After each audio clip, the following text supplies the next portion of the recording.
Good afternoon friends.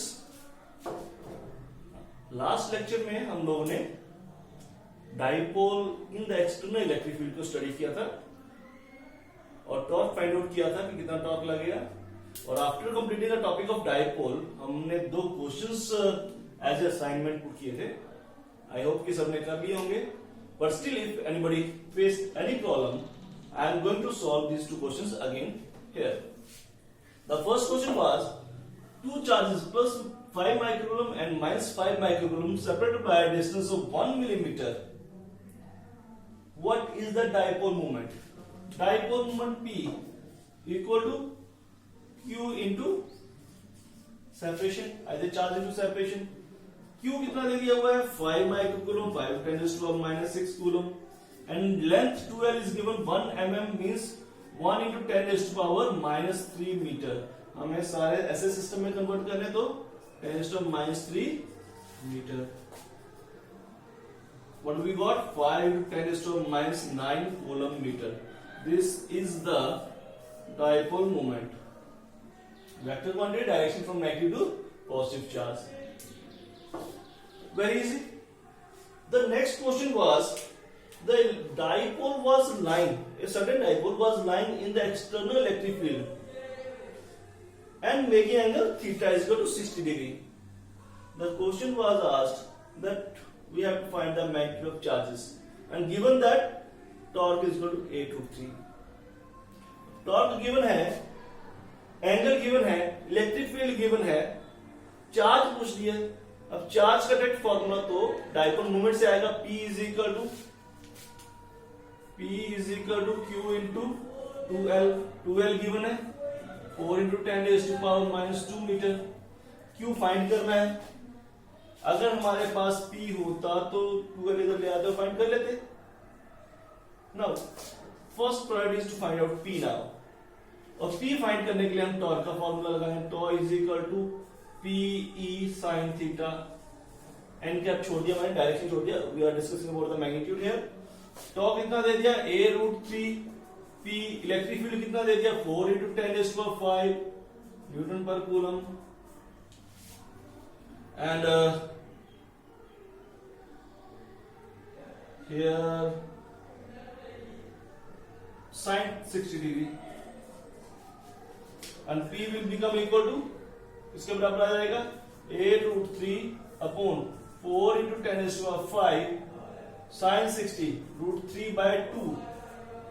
तो 4 2 जा 8, 2 2 जा 4, √3 से √3 कट गया, 4 into 10 raised to power minus 5 coulomb metre. Dipole moment आ चुका है।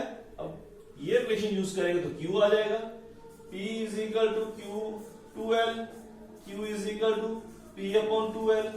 P कितना आ गया 4 into 10 raised to power minus 5 upon 2L। 2L कितना आ गया हमारे पास 4 into 10 raised to power minus 2, 4 से 4 कट गया, 5 minus 2 10 raised to power minus 3 coulomb. This was the value of coulomb charge Q. That means Q is equal to plus minus 10 raised to minus 3 coulomb. Plus minus means हमारे पास दो charge है, opposite charge का, अगर एक plus का तो दूसरा minus का होगा।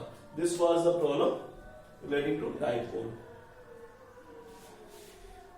Next, dear students, अभी तक हमने जितने भी केसेस स्टडी किए, in all the cases our charge was a point charge and at rest. और कूलम लॉ यूज कर रहे हैं हम लोग। बट पॉइंट चार्ज और आइसोलेट और डिस्क्रीट चार्ज रियल प्रैक्टिस में मिलना डिफिकल्ट है। अब जैसे हमने बात किया था कि एक कॉम्ब है या एक पेन है या एक ग्लास रोड है, हम उसको रब कर रहे हैं, रब करने पे उस पे चार्ज आ गया। अब चार्ज आया तो कैसा चार्ज हुआ वो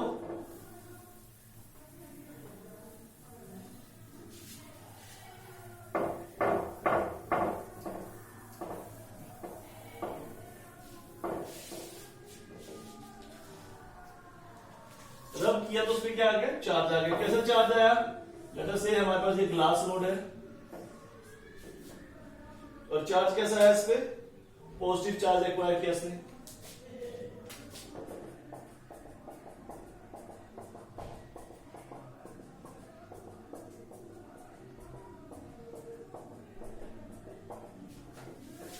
अब ये पूरे में फैला हुआ पॉजिटिव क्यू चार्ज, अब क्यू चार्ज में कितने इलेक्ट्रॉन्स है वी डोंट नो, या कितने प्रोटॉन्स है, कितने इलेक्ट्रॉन लूज केस में कितने प्रोटॉन्स इसमें एक्सेस है we don't know, we know the values of total charge, हम उसको कैलकुलेट कर सकते हैं, दो we can calculate the number of electrons and number of protons, हम कैलकुलेट कर सकते हैं, but that number will be very large. Even 1 coulomb of charge we have observed that 6 into 10 raised to power 18 electrons. अब इतने सारे electron और उनकी वजह से मैं बोलता हूँ इस पॉइंट पे वर्क विद इलेक्ट्रिक फील्ड. तो एक इलेक्ट्रॉन का इलेक्ट्रिक फील्ड, दूसरे इलेक्ट्रॉन का इलेक्ट्रिक फील्ड, तीसरे का इलेक्ट्रिक फील्ड, एक तो सबका डिस्टेंस वेरी कर रहा है, नंबर 2 इतने सारे हैं, we are having infinite cases, हम सबको डील नहीं कर पाएंगे. The calculation work becomes very lengthy, tedious. ऐसी सिचुएशन को डील करने के लिए हम डिस्क्रीट चार्जेस के कंसेप्ट को यूज नहीं कर सकते. So we need some alternate method, and that method is we use continuous distribution of charge.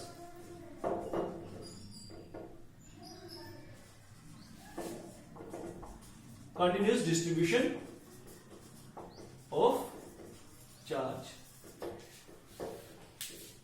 Continuous distribution of charge.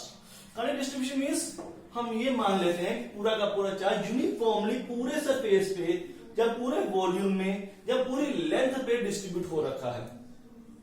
और जब पूरा चार्ज यूनिफॉर्मली डिस्ट्रीब्यूट हो रखा है, then we instead of having a discrete charges we deal with the charge density. What we say? We say that the whole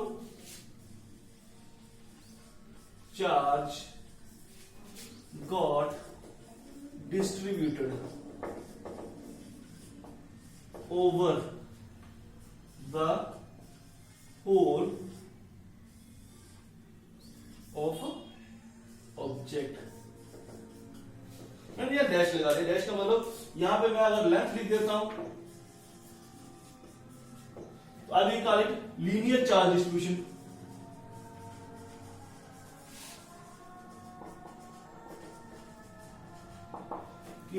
पूरे में linearly distribute हो रखा है. लीनियर मतलब वन डायमेंशनल. ये हमारे पास कोई वायर है, वेरी थिन वायर, और उस पर अगर हमारे पास यूनिफॉर्मली चार्ज डिस्ट्रीब्यूट हो रखा है.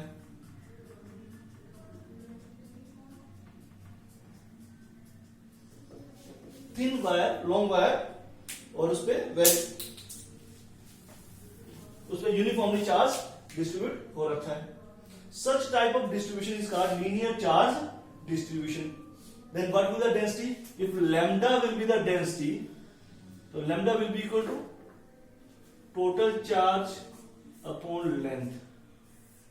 Total charge upon length. This will be the linear charge density. अगर मुझे किसी एक पोर्शन का, छोटे से पोर्शन का dl लेंथ का चार्ज फाइंड करना है, what is the charge on this length element dl? क्या हो जाएगा? वो स्मॉल चार्ज होगा dq. तो we can say that lambda is equal to dq by dl, और dq is equal to lambda dl. Hence we can find the value of the charge for small portion. तो हम क्या करते हैं, छोटे छोटे पोर्शन के चार्ज इस तरह से फाइंड कर सकते हैं, और उन छोटे पोर्शन को यूनिफॉर्म मान के उनको यूज कर सकते हैं to find the different relations. Similar way में अगर यहाँ पे लेंथ की बजाय, लेंथ की जगह पे instead of length we are having surface, instead of length we are having over the whole surface, then we call it surface charge density.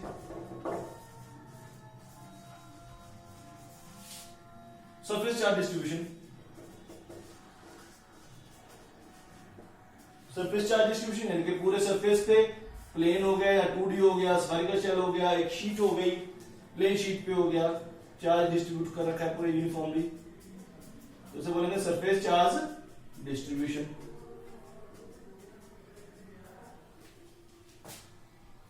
और अगर पूरे सरफेस पे चार्ज डिस्ट्रीब्यूट तो लीना सरफेस चार्ज डेंसिटी बन जाएगी. If sigma is the surface charge density, If sigma is the surface charge density, then sigma will be equal to Q upon S, Q upon S charge per unit surface। और इसी में अगर फिर अगर छोटे से पोर्शन, लेट्स से ये ds area element है, इस पे चार्ज फाइंड करना है, then charge on the ds element dq, तो सिग्मा का फॉर्मूला क्या बन जाएगा, dq बाय ds, तो dq is equal to sigma ds।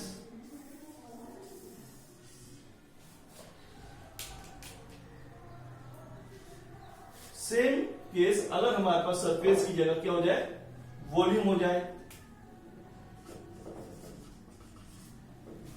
और volume of the object, then we deal with volume charge,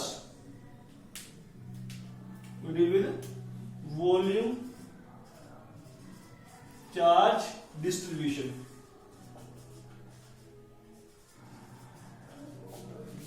that is हमारे पास कोई पूरा वॉल्यूम है और पूरे वॉल्यूम में 3D में हमारे पास चार्ज डिस्ट्रीब्यूटेड है यूनिफॉर्मली। तो हमारे पास volume charge density rho, volume charge density rho is equal to charge upon volume. So अगर छोटा सा वॉल्यूम एलिमेंट dv कंसीडर करें तो dv पे कितना चार्ज होगा, rho is equal to dq by dv, so dq is equal to rho dv। So this was all about the continuous distribution of the charge, because we are not having isolated charges, we are not having discrete charges in practical life. We are going to deal with the total charge that is distributed over the whole length, surface or volume. So we use the concept of charge density. Our next topic is flux.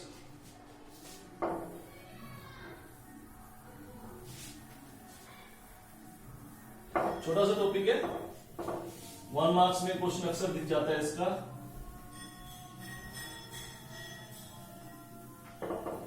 कई बार board के paper CBSE में कई बार आ चुका है कि flux क्या है और इसके एसआई यूनिट्स क्या है। What is flux, define flux and what are its SI units.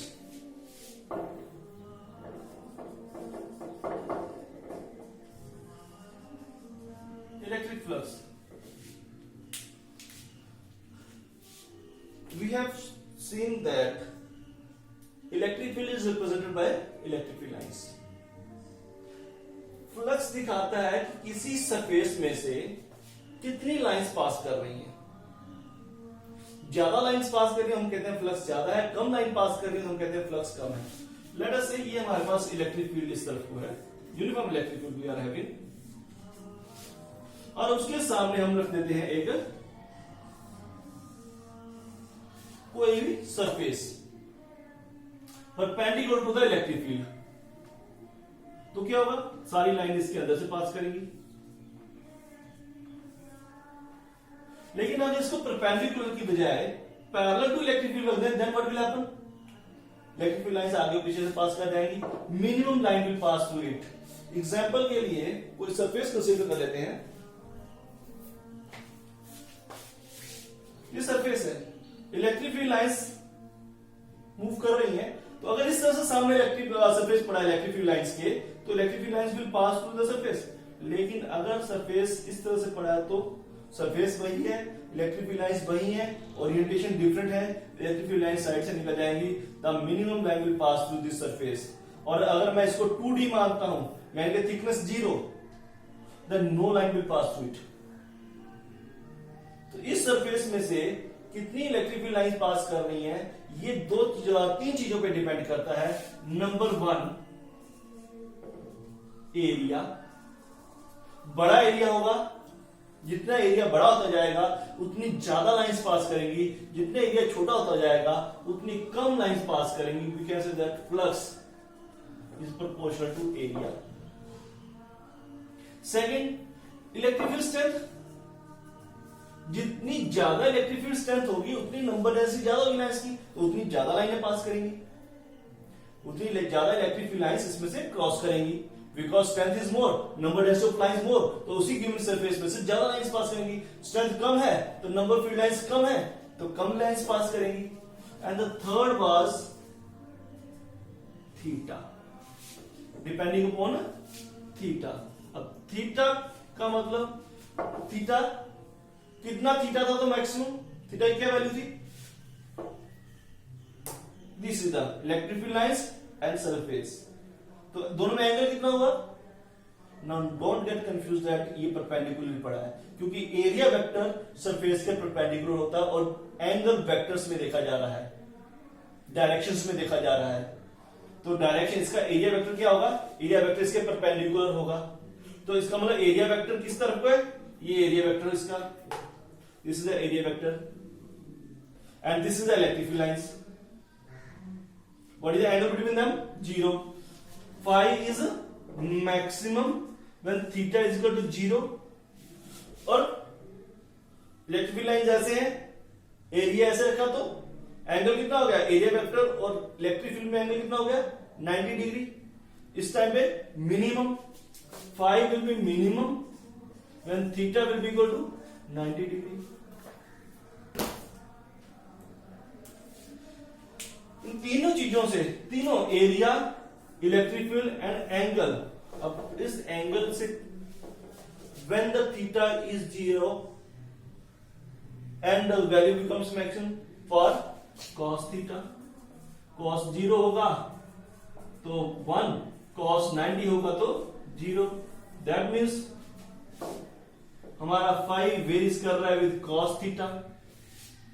तीनों का मिला दे तो phi is equal to E A cos theta और phi is equal to E dot A, phi is equal to E dot A, electric field dot A, dot product यानी कि scalar product. तो phi क्या है, phi is a scalar quantity, electric flux is a scalar quantity. Definition की बात करें तो क्या डेफिनेशन होगी, it is defined as the number of electric field lines passing through, cos theta लगाया ना, मतलब नॉर्मली किसी सरफेस के नॉर्मली कितनी इलेक्ट्रिक फील्ड लाइंस पास कर रही हैं, cos कंपोनेंट्स कितने पास कर रहे हैं। तो number of field lines passing through A, it is defined as the number of electric field lines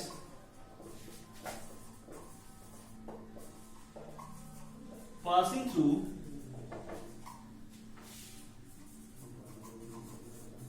a given surface lying perpendicular to field,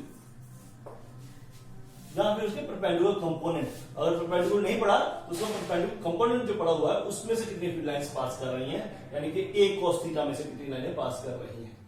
अगर थीटा एंगल बना दिया है तो फिर a cos थीटा जो एरिया एंगल वेक्टर बन रहा है उसमें से कितनी लाइनें पास कर रही हैं, that is known as electric flux.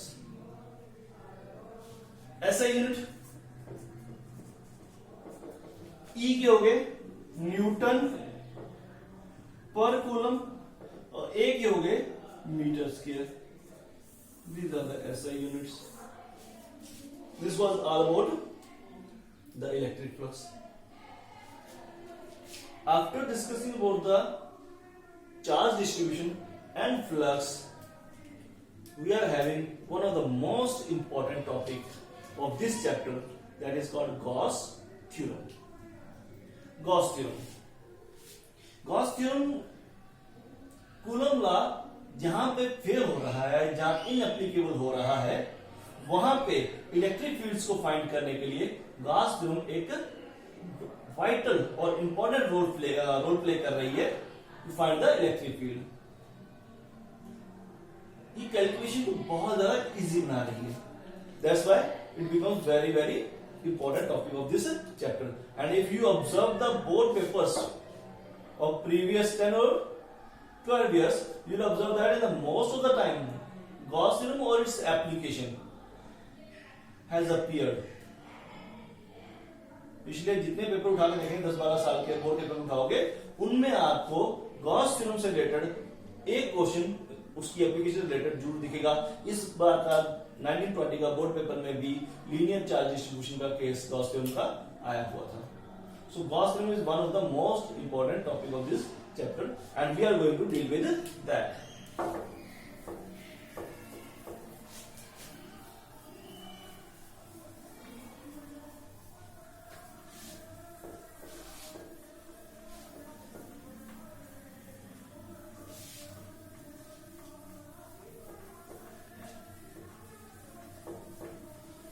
तो दोस्तों शुरू करते हैं गॉस थ्योरम।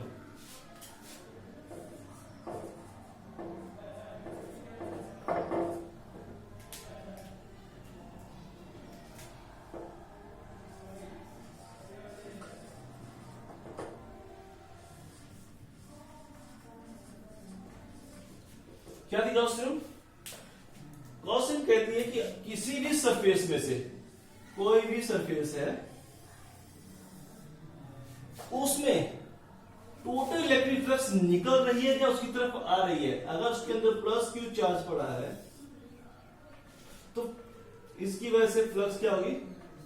बाहर को होगी, emerging out of the surface. Electric field lines passing through the surface, that means we have flux. तो गॉस थ्योरम कहती है, Gauss state that the total electric flux coming out of this surface is equal to 1 by epsilon naught times the charge enclosed in the surface. It states that total electric flux passing through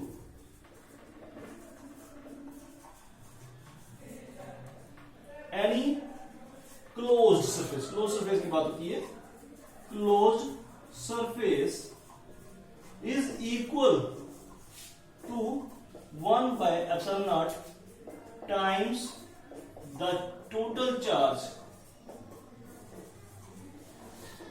enclosed in surface.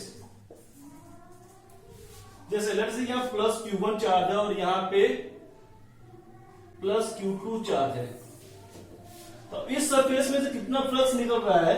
तो इसकी वजह से flux कुछ इधर को होगा। तो अब हम बात करेंगे इसकी वजह से, ऐसे नहीं, हम बोलेंगे अगर सरफेस में से टोटल फ्लक्स फाइंड करना है कि इस क्लोज सरफेस में से टोटल फ्लक्स किसके बराबर होगा, तो 1 by epsilon naught times of Q1 only. जो अंदर चार्ज है उसकी वजह से देखा जाएगा, जो बाहर है उसकी वजह से नहीं। क्यों? क्योंकि जितनी लाइनें इसकी वजह से अंदर एंटर कर रही हैं उतनी लाइनें बाहर भी निकल जा रही हैं, तो नेट फ्लक्स पासिंग कितना हो गया? 0। तो बाहर वाले की वजह से net flux passing through the surface कितना होगा? 0। The number of field lines entering into the surface and number of field lines coming out of the surface are equal. So total दोनों को माइनस करेंगे तो 0। लेकिन अगर ये चार्ज अंदर है उसकी वजह से सिर्फ बाहर को आ रही है, अंदर तो आ नहीं रही, तो टोटल फ्लक्स कितनी हो जाएगी? इन लाइनों के अकॉर्डिंग हो जाएगी। That's why we deal with the total charge enclosed inside the surface. कभी कभी ये छोटा सा 1 मार्क्स का न्यूमेरिकल आ जाता है, एक डायग्राम बना देते हैं।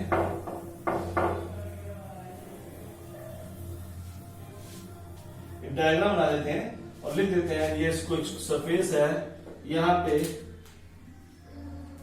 +3 कूलम -2 कूलम +4 कूलम चार्ज पड़े हुए हैं। What is the total flux coming out of this surface? तो कितना फ्लक्स हो जाएगा? phi is equal to Q enclosed upon epsilon naught. Enclosed कितना? +3 -2 +1 कूलम upon epsilon naught. इसको हम देखते भी नहीं, जो सरफेस के अंदर है हम सिर्फ उन्हीं की बात करते हैं। Total charge enclosed inside the surface. Gauss theorem states that the electric flux passing through any closed surface is equal to 1 by epsilon times the total charge enclosed in the surface. Next, if we have to prove it,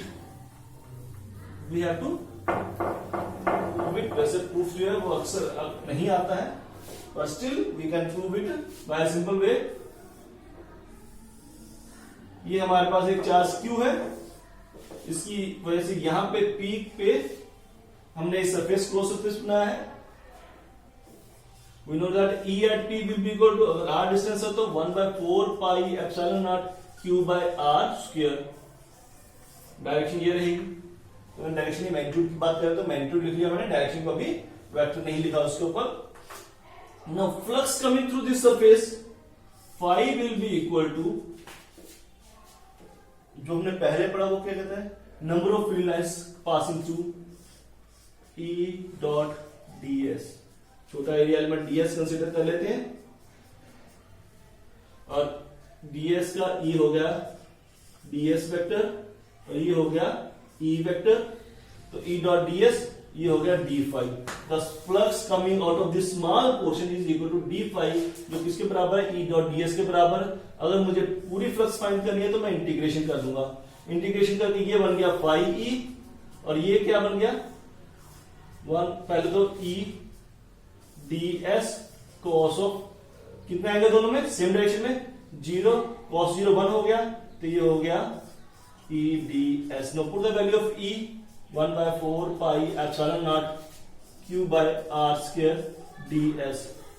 अब जो constant बाहर निकाल दो, 1/4 pi epsilon not constant, Q भी same है, change नहीं करेगा, जितना है शुरू में उतना ही तक रहेगा. R सरफेस का रेडियस वो भी कांस्टेंट क्वांटिटी होता है. What we are left with ds, और ds का इंटीग्रेशन टोटल सरफेस एरिया, और स्फीयर का सरफेस एरिया किसके बराबर होता है, क्लोज सरफेस ऑफ स्फीयर मतलब 3D.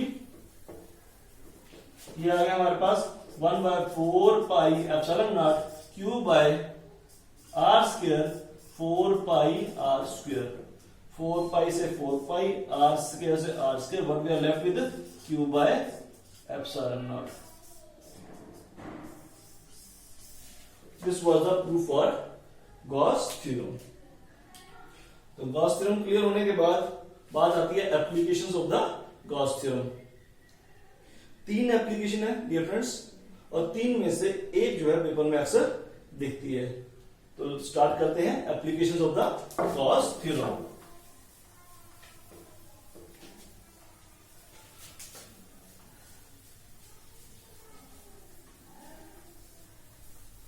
तीन application based on the shape. If we have number 1 linear charge distribution. मेरा एक स्ट्रेट लाइन है, उस पे यूनिफॉर्मली चार्ज डिस्ट्रीब्यूटेड है. Find out the electric field due to a. पहली क्या है, find out electric field due to a uniformly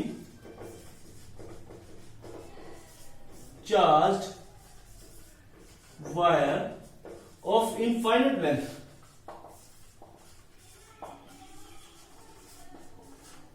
Uniformly charged wire of infinite length having charge density lambda. तो शुरू करते हैं. सबसे पहले तो डायग्राम बनाने की कोशिश करेंगे. तो हमारे पास क्या है, एक वायर है, थोड़ी पतली करके बनाएंगे सो दैट हम कह सकें कि थिन वायर है, और डॉटेड लाइन से शो कर देता हूं कि ये अप टू इन्फिनिटी तक ऊपर जा रही है और नीचे भी अप टू इन्फिनिटी तक जा रही है, और uniformly charge.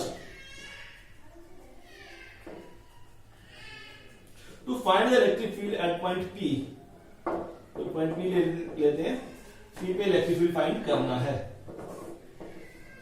Late us consider a wire of infinite length having charge distributed over whole surface uniformly at a point P where the electric field is to be found out at a distance R. To find the electric field at point P, draw the Gaussian surface enclosing the charge. अब charge को enclose करता हुआ Gaussian surface बनाते हैं, क्या कहते हैं, एक सिलेंडर बना लेते हैं of radius R. R radius का एक सिलेंडर ड्रॉ कर लेते हैं। इलेक्ट्रिक फील्ड लाइंस किधर को है?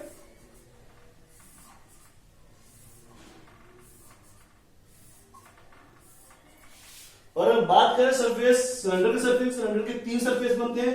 एक तो ये वाला नीचे वाला, इसका एरिया वेक्टर होगा नीचे को, एक ये ऊपर वाला, इसका एरिया वेक्टर होगा ऊपर को, और एक ये कर्व का एरिया वेक्टर उसके रेडियली आउटवर्ड को।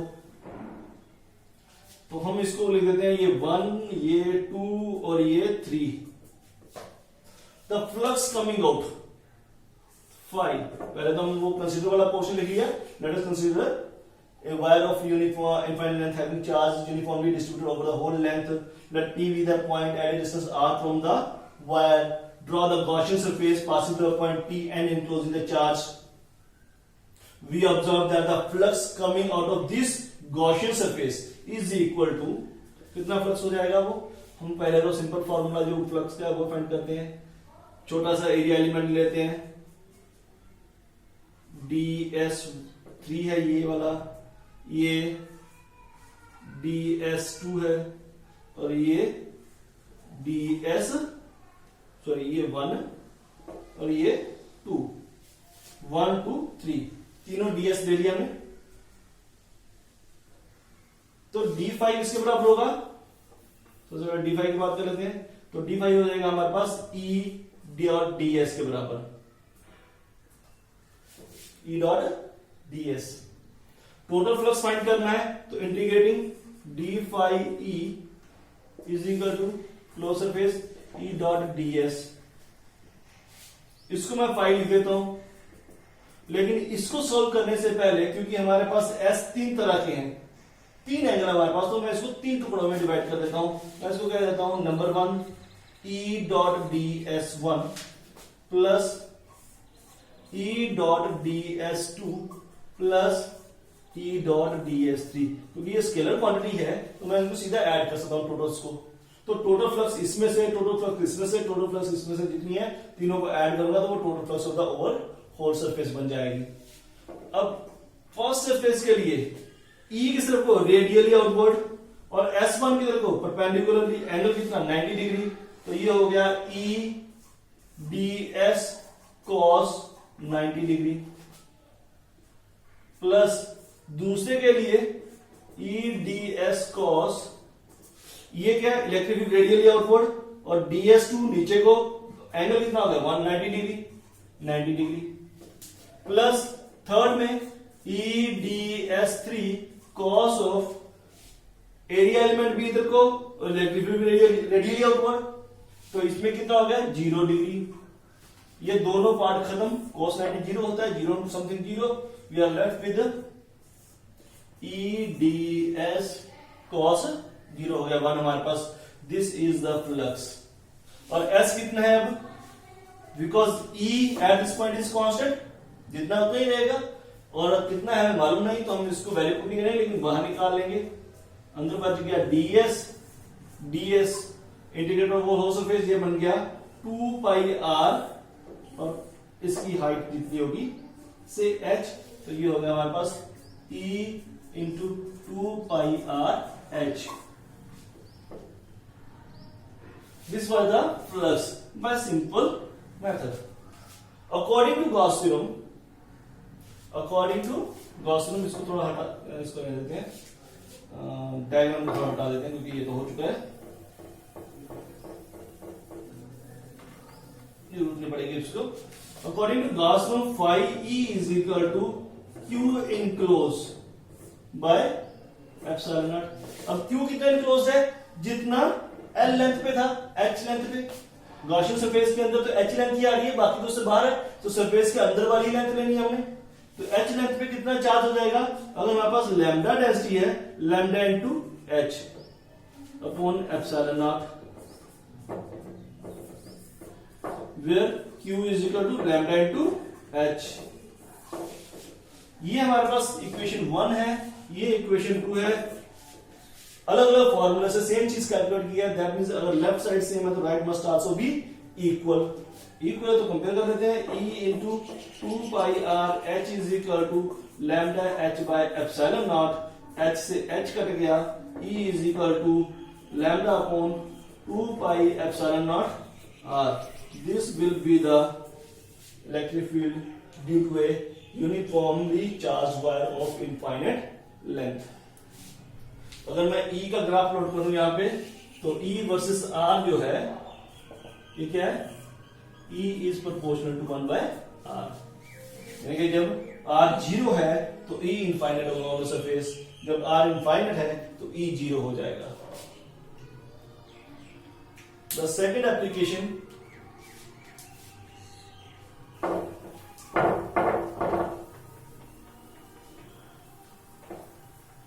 For plane sheet.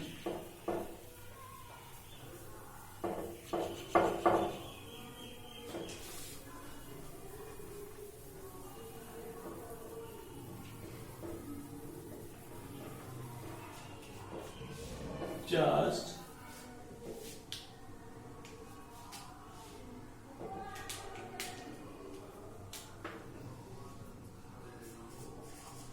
plane sheet.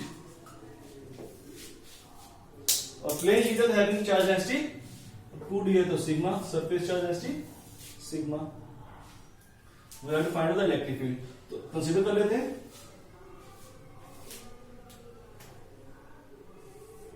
ये मैं एक प्लेन शीट कंसीडर कर लेता हूं जिसमें चार्ज है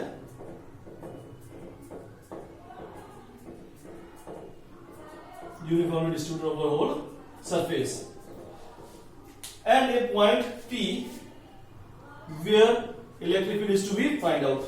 Now we have to draw the Gaussian surface. एक Gaussian surface बनाना है, और क्योंकि ये शीट की साइज तो कुछ भी हो सकता है, इनफाइनाइट भी हो सकता है. अगर इनफाइनाइट होगा तो Gaussian surface उसके अंदर अंदर रहेगा. तो क्या करते हैं, Gaussian surface ड्रॉ करते हैं. लेट्स से मैंने ये वाला Gaussian surface जिसपे पॉइंट P आता हो, तो ये दूसरी तरफ भी जाएगा. सिलेंडर है, इस तरफ इलेक्ट्रिक फील्ड की डायरेक्शन और इस तरफ इलेक्ट्रिक फील्ड की डायरेक्शन परपेंडिकुलर या ऊपर. और अगर यहां पे देखूं तो यहां भी तीन तरह के सरफेस बन रहे हैं. सिलेंडर है तो 1, 2 एंड 3. ये तो रेडियली आउटवर्ड होगा. DS3 की बात करें तो, DS1 की बात करें तो, और DS2 की बात करें तो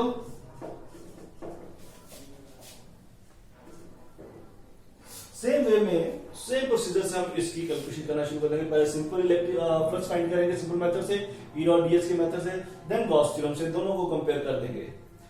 तो स्टार्ट करते हैं. Let us consider a uniformly charge plane sheet, plane thin sheet of infinite size having uniformly distribution of charge over it such that charge density is sigma. Let us consider a point P at this certain distance from the sheet. To find the electric field at point P, draw the Gaussian surface as shown in the figure.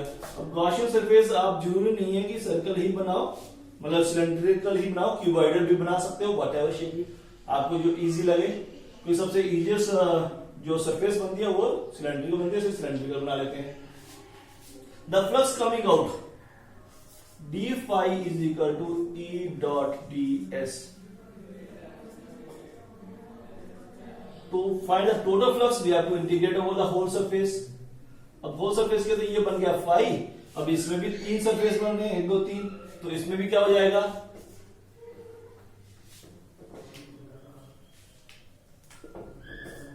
phi is equal to E dot ds1 plus E dot ds2 plus E dot ds3. Phi is equal to, अगर 1 की बात करें तो angle 0, E ds cos 0 1 हो गया, तो मैं इसको यहीं पे छोड़ देता हूं. प्लस दूसरा E ds2 की बात करूं तो अगेन एंगल कितना है, E और ds में 0, cos 0 1. और तीसरे की बात करूं तो E ds, E रेडियली और परपेंडिकुलर और ds3 both are perpendicular to each other. So cos 90 0, हम इसको नहीं लिखते. अब E दोनों में कॉमन, और ds का पाई आर स्क्वायर लिख सकते हैं। अगर आप कोई और शेप ले रहे हैं, क्यूबॉइडल ले रहे हैं, तो ए इंटू बी लिख सकते हैं। और अगर आप जनरल रखना चाहते हैं तो सिंपल एस भी लिख सकते हैं, where S is the area of this surface. जो भी इसकी शेप होगी वैसा ही इसका एरिया हो जाएगा। प्लस ई इंटू सेम इस तरफ हो जाएगा S, and we got 2 time of E into S, that is equal to flux coming out of this surface. According to Gauss theorem, the flux should be equal to phi should be equal to q enclosed upon epsilon naught. According to Gauss theorem, phi is equal to, according to लिख दीजिए आप,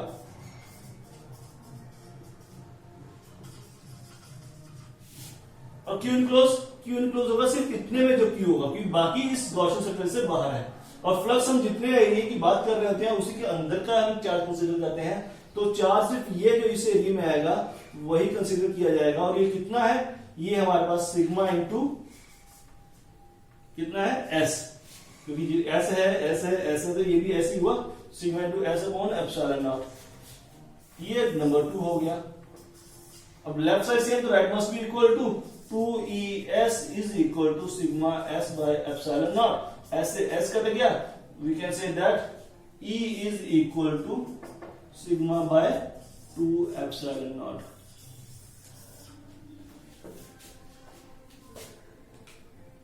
इससे related हमारे पास एक छोटा सा question भी आया था कि अगर हमारे पास 2 शीट हैं equal and opposite charge density की, एक पे प्लस सिग्मा एक पे माइनस सिग्मा, सॉरी, उसकी वजह से इलेक्ट्रिक फील्ड कितना होगा, लेक्चर खत्म होने के बाद हम उसको एक बार थोड़ा सा डिस्कस कर लेंगे। Now come to the third application.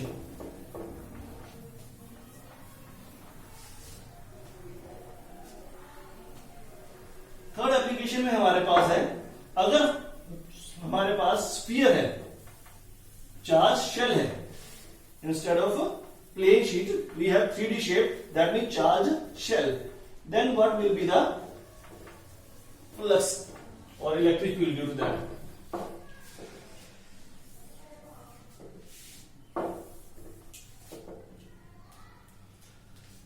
Spherical shell, हमारे पास स्फेरिकल शेल है, अब स्फेरिकल शेल है तो इसका मतलब शेल सरफेस ही हुआ, वॉल्यूम नहीं है, तो उस पर भी डेंसिटी क्या होगी, सरफेस चार्ज डेंसिटी हो जाएगी सिग्मा।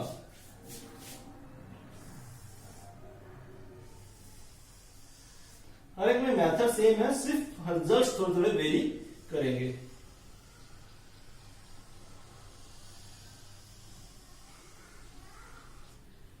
ये शेल कंसीडर कर लेते हैं हम लोग,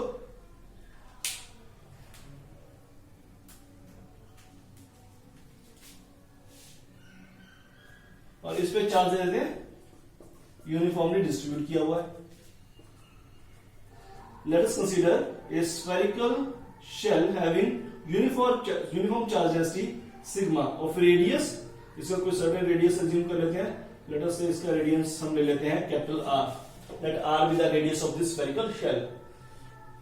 To find the electric field due to this shell, अब हमारे पास 3 लोकेशन है भाई, जहां तो शेल के बाहर हो पॉइंट, जहां शेल के अंदर हो पॉइंट, जहां फिर शेल के ऊपर हो।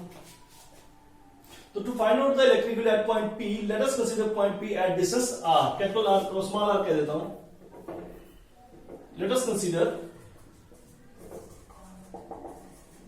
a point P at distance r from center of shell where electric field is to be find out. तो 3 केस है। पहला case, if r is greater than r, अगर पॉइंट बाहर है, लेट्स से पॉइंट P यहां पे है, तो ड्रॉ ए गॉसियन सरफेस, तो गॉसियन सरफेस बनाएंगे तो क्या हो जाएगा, वो एक स्फेरिकल शेप होगा जो इस चार्ज स्फीयर को अंदर एनक्लोज किया होगा।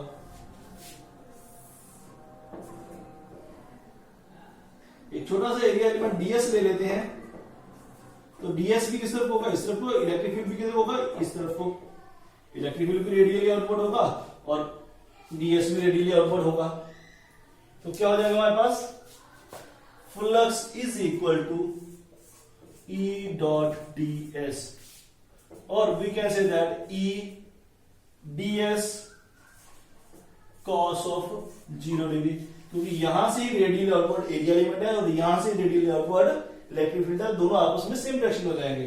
cos 0 1 हो गया, तो ये हो गया E ds, और E ds कितना 4 पाई r स्क्वायर।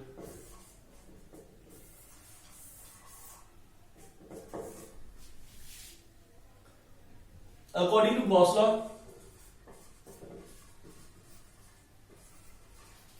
फाई किसके बराबर होना चाहिए, phi should be equal to Q enclosed upon epsilon. अब इनक्लोज सारे क्यू अंदर है, तो हम इसको क्यू की फॉर्म में भी रख सकते हैं, और सिग्मा दे दिया हुआ है क्वेश्चन में, स्टेटमेंट में सिग्मा लिखा हुआ है, then we have to convert it in the form of charge density.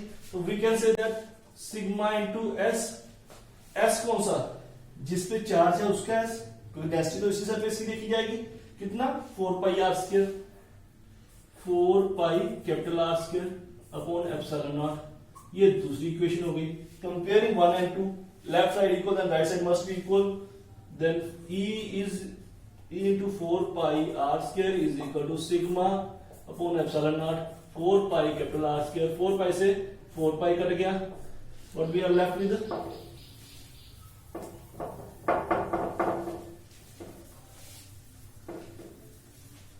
E is equal to sigma by epsilon naught r square by r square, direction radially outward.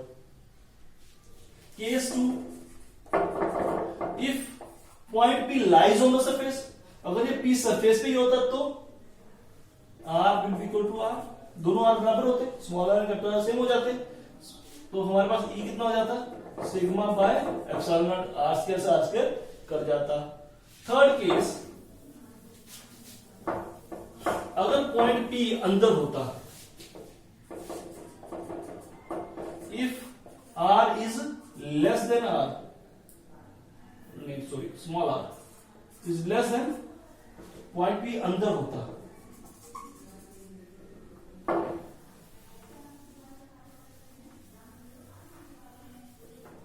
Point P अंदर है, तो हमारे पास पहला portion तो यही है कि flux किसके बराबर है, E डॉट ds करते 4 पाई r स्क्वायर,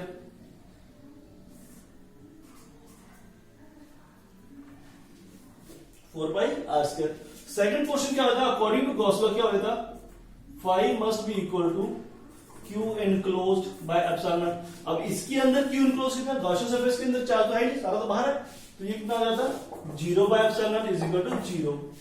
अब ये 2 है, comparing 1 and 2, what we got, E 4 pi r square is equal to 0, that means E is equal to 0, तो इस शेल के अंदर इलेक्ट्रिक फील्ड 0 होगा।